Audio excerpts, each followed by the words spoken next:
Jungle.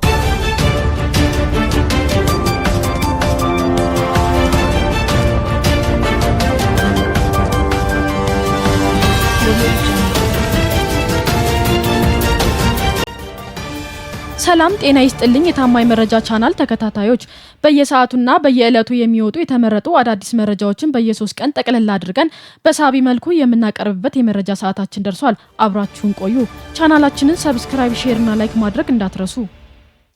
በምስራቅ ጎጃም ዞን ስለተገደሉ 3 ሴቶች ማስረጃ ወጥቷል። በአማራ ክልል ምስራቅ ጎጃም ዞን ውስጥ በሚገኘው ደብረ ኤልያስ ወረዳ 3 ወጣት ሴቶች በአካባቢው በሚንቀሳቀሱ የጃውሳ ታጣቂዎች መገደላቸው ይታወቃል። ማንም በማያውቀው ንጹሃን ሴቶች ላይ የተላለፈውን የሞት ቅጣት የወሰኑ 4 አመራሮች መሆናቸው ተጋልጧል። እኛ ጉዳያቸው በስክነት ይጣራ ብለን 3 ሰላይ ናቸው በሚል የተገደሉ ሴቶች በሞት እንዲቀጡ ሀሳቡን ያቀረበው የድርጅቱ ደህንነት ኃላፊ ጋሹ ክንዱ፣ ያጸደቀው ዘመነ ካሴ፣ ውሳኔውን የደገፈው የወታደራዊ መረጃ ኃላፊ ተፈሪ ካሳሁንና ወታደራዊ አዛዥ ዝናቡ ልንገረው ናቸው ሲል እርምጃውን የተቃወሙ ሌሎች አመራሮች ተናግረዋል። በዚህ ግፍ ላይ ሙሉ ኃላፊነት የሚወስዱ እነዚህ ናቸው በማለት እውነታውን ይፋ አድርገዋል። ከዚህም ጋር ተያይዞ ጽንፈኛ ቡድን ከመሸገበት የአይጥ ጉድጓድ አሳቻ ሰዓት ጠብቆ በመውጣት ዜጎቹን ማሰቃየት የትግሉ መስፈርት አድርጎ ቀጥሎበታል። የፈሪ በትራቸውን ንጹሃን ላይ አዙረው የተለያዩ ዘግናኝ የሽብር ስራዎችን እየሰሩ ህዝቡን እያሰቃዩ ይገኛሉ። በዚህም በገና በዓል ወደ ቤተሰቦቻቸው ሲጓዙ የነበሩ የአየው እርሻ ልማት ሰራተኛ የሆኑ 15 ወጣት ወዛደሮች ጥቃት ደርሶባቸዋል። ጥቃቱን የፈጸመው ኢንጀባራ ወረዳ አየው ቀበሌ አካባቢ ላይ አስቁሞ የለመደውን ግድያ መፈጸሙ ታውቋል።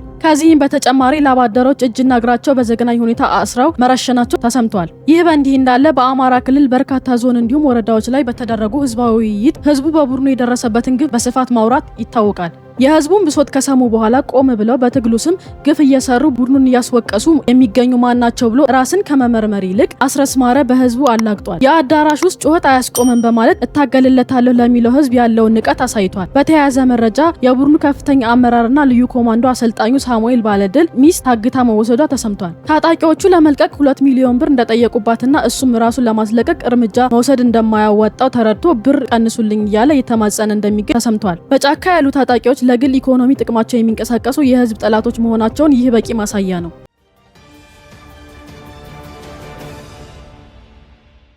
ኢሳያስ ከአልቡርሃን ጋር ውጥረት ውስጥ ገብቷል። በአፍሪካ ቀንድ ሽብርተኝነት እያስፋፋና ተደጋጋሚ ማስጠንቀቂያዎችን ከአሜሪካ እያስተናገደ የሚገኘው አምባገነኑ ኢሳያስ በአስቸኳይ ሙሉ ወታደሩን ከሱዳን ካላስወጣና ከሌሎች ተግባሮቹ ካልተቆጠበ አደገኛ እርምጃ አሜሪካ እንደምትወስድበት እየተሰማ ነው። በዚህ ምክንያት ቀጣይ የቬንዙዌላ መሪ ዕጣ ተከታይ እንደሚሆን በተለያዩ የፖለቲካ ተንታኞች እየተነገረ ይገኛል። ይህን ሽሽት ኤርትራ የአሜሪካ ትዕዛዝ አክብራ ላለፉት 2 ዓመታት ሲዋጉ የነበሩ ወታደሮቿን ከሱዳን እያስወጣች ትገኛለች።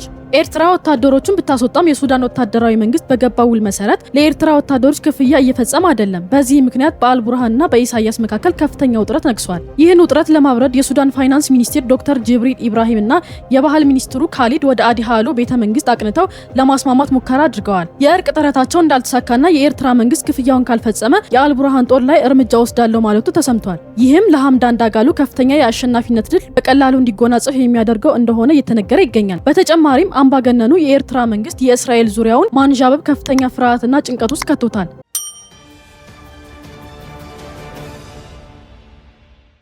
ህወሓት ከሻዕቢያ ጋር ያለውን ግንኙነት አጠናክሯል። ትግራይን የጦርነት ቀጠና ለማድረግ ህወሓት የሚያደርገው ጥረት ወደ መጨረሻው ምዕራፍ እየደረሰ ይመስላል።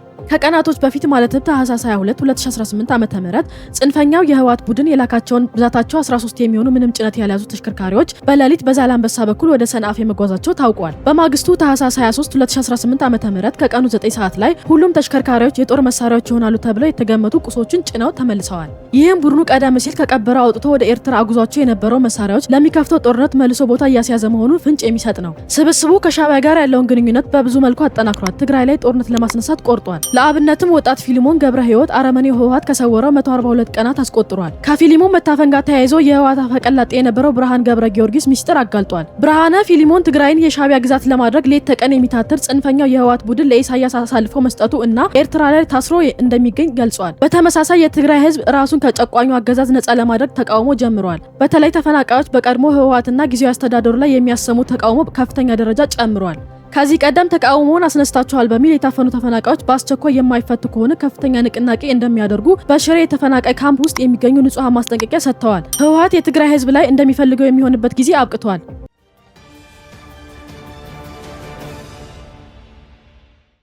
የአርቲፊሻል ኢንተለጀንስ ዩኒቨርሲቲ ሊከፈት ነው። ኢትዮጵያ ዘላቂ ብልጽግናን ለማረጋገጥ በቴክኖሎጂ ዘርፍ ዓለም አቀፍ ተወዳዳሪ ለመሆን እየሰራች ነው። ለዚህም ጠቅላይ ሚኒስትር ዶክተር አብይ አህመድ ኢትዮጵያ የመጀመሪያው የአርቲፊሻል ኢንተለጀንስ ኤአይ ዩኒቨርሲቲ ለማቋቋም ዝግጅት እያደረገች መሆኑን ተናግረዋል። ለዚህም የሚደረገው ቅድመ ዝግጅት ስራ በሚቀጥለው 6 ወራት ውስጥ እንደሚጠናቀቅ አስታውቀዋል። ጠቅላይ ሚኒስትሩ በንግግራቸው ወቅት እንደገለጹት በአሁኑ ወቅት በዓለም ላይ የሚገኘው ብቸኛው የአርቲፊሻል ኢንተለጀንስ ዩኒቨርሲቲ አንድ ብቻ ነው። ኢትዮጵያ የምትገነባው ተቋም በአይነቱ የዓለማችን ሁለተኛው ይሆናል ብለዋል።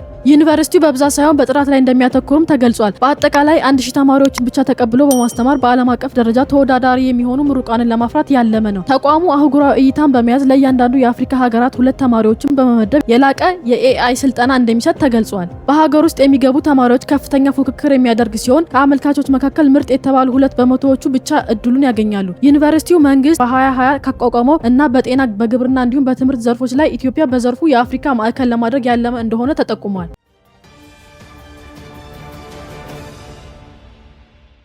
ታጣቂዎቹ ለሰራዊቱ እጅ እየሰጡ ነው። የጽንፈኛው ፋኖ አባላት ከነሙሉ ትጥቃቸው ለመከላከያ ሰራዊት እጅ በመስጠት ላይ ይገኛሉ። ባሳለፍነው ሳምንት በማዕከላዊ ጎንደር ዞን በጭልጋ ወረዳ ግንት ቀጠና በተሳሳተ መንገድ በጫካ ሲንቀሳቀሱ የነበሩ ታጣቂዎች የመንግስትን የሰላም ጥሪ ተቀብለው ወደ ሰላማዊ ህይወት ተመልሰዋል። ታጣቂዎቹ ከዚህ በፊት የሰላም እጦት የጎዳውን ማህበረሰብ በመካስ እና ከመንግስት ጎን በመሆን የአካባቢውን ሰላም ለመጠበቅ መወሰናቸው ገልጸዋል። በተጨማሪም በሰሜን ሸዋ ዞን በወረጃ አርሶ ወረዳ ህዝባቸውን ሲያውኩ የነበሩ 256 የጃውሳው ታጣቂዎች እጃቸውን ሰጥተዋል። አባላቶቹ ከነሙሉ ትጥቃቸው እጃቸውን ለሰራዊቱ የሰጡት የአማራ ህዝብ የሚገባው ልማት እንጂ ጽንፈኝነት እንዳልሆነ ተናግረዋል። ከህብረተሰቡና ከጸጥታ ኃይሎች ጋር በመሆን ለአካባቢው ሰላም እንደሚሰሩም ቃል ገብተዋል። እንዲሁም ከደቡብ ጎንደር እጅግ በርካታ ቁጥር ያላቸው ታጣቂዎች የሰላም መንገድ መርጠው እየገቡ መሆኑ ታውቋል። እጅ የሚሰጡ ታጣቂዎችም ጫካ ላይ ለሚገኘው የሰላም መንገድ መምረጥ አዋጭ ነው ሲሉ ጥሪ አስተላልፈዋል። ይህ በእንዲህ እንዳለ ጀግናው የመከላከያ ሰራዊት የሰላምን አማራጭ አሻፈረኝ በማለት በሚንቀሳቀሰው ጽንፈኛው ኃይል ላይ እርምጃ ወስዷል። በሰሜን ወሎ ዞን በላሊበላ አካባቢ ላይ በሚንቀሳቀሱ ታጣቂዎች ላይ ሰራዊቱ በወሰደው እርምጃ ከፍተኛ ድል ማስመዝገቡ ታውቋል። በተካሄደው ዘመቻ በርካታ የጽንፈኛ ኃይል ሲደመሰስ ቀሪው እጅ ሊሰጥ ችሏል። እንዲሁም የተለያዩ የነፍስ ወከፍ መሳሪያዎች ለጸጥታ ኃይሉ ገቢ ሆነዋል። የዛሬው የ3 ቀን መረጃዎቻችን እነዚህን ይመስላሉ። በቀጣይ ወቅታዊና ታማኝ መረጃዎች እንዲደርሷችሁ ቻናላችንን ሰብስክራይብ ማድረግ እንዳትረሱ።